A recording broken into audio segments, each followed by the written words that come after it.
Presentation is about circular measurement. Lesson objectives: to be able to use radians as a measurement of angles, to be able to calculate arc length and area of a sector, to be able to calculate angular velocity, to be able to calculate linear tangential velocity. Now, radians is one of the most useful measurements of angles. And the further you go in mathematics, the more likely that you will use radians as your angle measurement rather than degrees. It comes from the circle radius 1. So if you draw a circle radius 1 and you have an angle, then there's an associated arc length to that angle. Then theta radians, often denoted by subscript c, is defined to be the arc length r of the circle radius 1. Therefore, 360 degrees is equal to 2 pi. This is because the circumference of a circle is 2 times pi times the radius. Since the radius is 1, 2 times pi times 1 is 2 pi. Now, halving both sides, we get 180 degrees is equal to pi. Now, if we went on to know what 1 degree is in radians, we would divide both sides by 180, and we get pi over 180 radians. Want to know what 1 radian is, then we divide both sides by pi to get 1 radian, and we get 180 over pi degrees.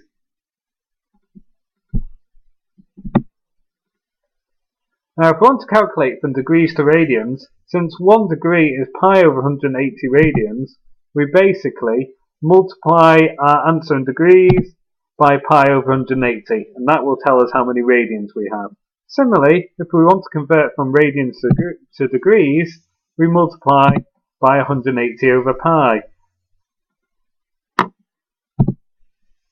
Now, when we're using radians, it's much easier to find the length of an arc and the area of a sector. So the length of an arc, usually denoted by s, is equal to r times theta, where theta is in radians. Now, see why this is. First of all, we look in degrees on how to do this. So s would equal theta over 360 degrees times 2 pi r. This is because 2 pi r is the full circumference of the circle, and we're only doing a proportion of the circle, that proportion being represented by theta, which is the angle we want, over 360 degrees, which is the angle all the way around the circle. Now, if we measure the angles in radians instead, it's fundamentally the same formula. But instead of 360 degrees being the angle all the way round, 2 pi is the angle all the way round. And when we now times by 2 pi r, we find that we have a bit of cancellation. So we end up with theta, the 2 pi's cancel out, and we end up with theta times r, but we usually write it as r times theta. Similarly, for the area of a sector, the area OAB is equal to half r squared theta, as long as theta is measured in radians. Now, if we look at the same thing in degrees, we get that the area is theta over 360 degrees times pi r squared. Theta over 360 degrees for that proportion again, pi r squared for the area of a circle. Now, when we do it in radians, we again replace the 360 degrees with 2 pi, and this time only the pi's cancel. But we do have some cancellation, and we usually simplify to give a half r squared theta. Now, in this example, we've got an angle of 0.8 radians, an arc length of 5.2 centimeters, and we want to find the arc length s and the area of the sector. So we use s equals r times theta. So the r is 5.2 centimeters, the theta is 0.8 radians. So we do 5.2 times 0.8. Multiplying those together, we end up with 4.16 centimeters. The area of the sector is equal to half r squared theta. Now again, the r is 5.2 centimeters, the theta is 0.8 radians, so we stick that into the calculation. So we have half times 5.2 squared times 0.8. Sticking that into the calculator, we get 10.816 centimeters squared.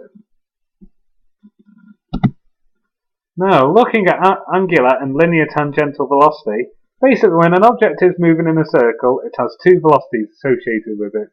Linear tangential velocity v, measured in meters per second, is the velocity the particle would have if it left the circle and continued in a straight line. The angular velocity omega being lowercase in this case, looks like a W but is more curly, is measured in radians per second, and this describes the speed of rotation around the circle.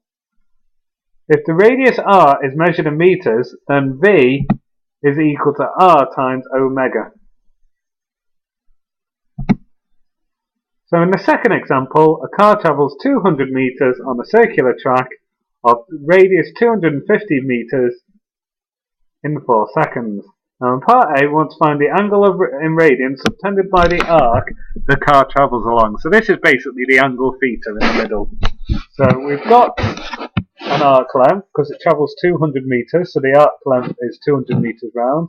We've got a radius, 250, and it's theta that we're missing in the formula S equals R times theta.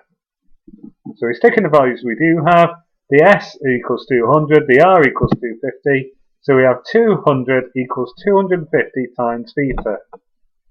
Solving, we divide both sides by 250.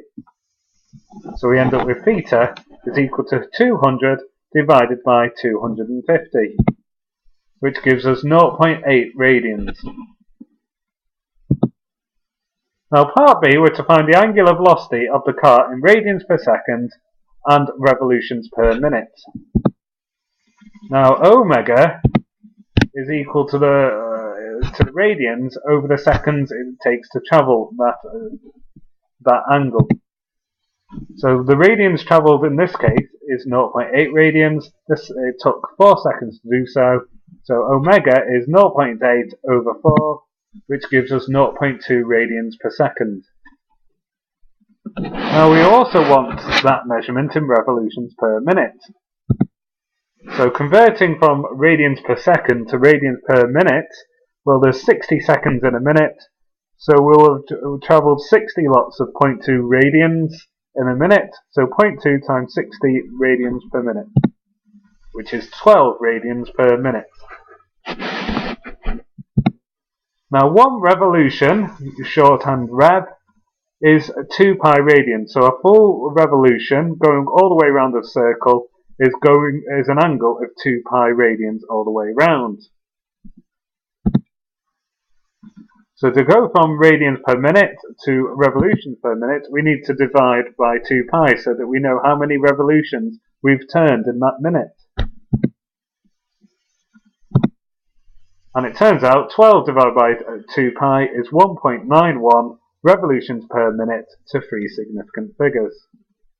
Now part C asks us to find the linear tangential velocity in meters per second.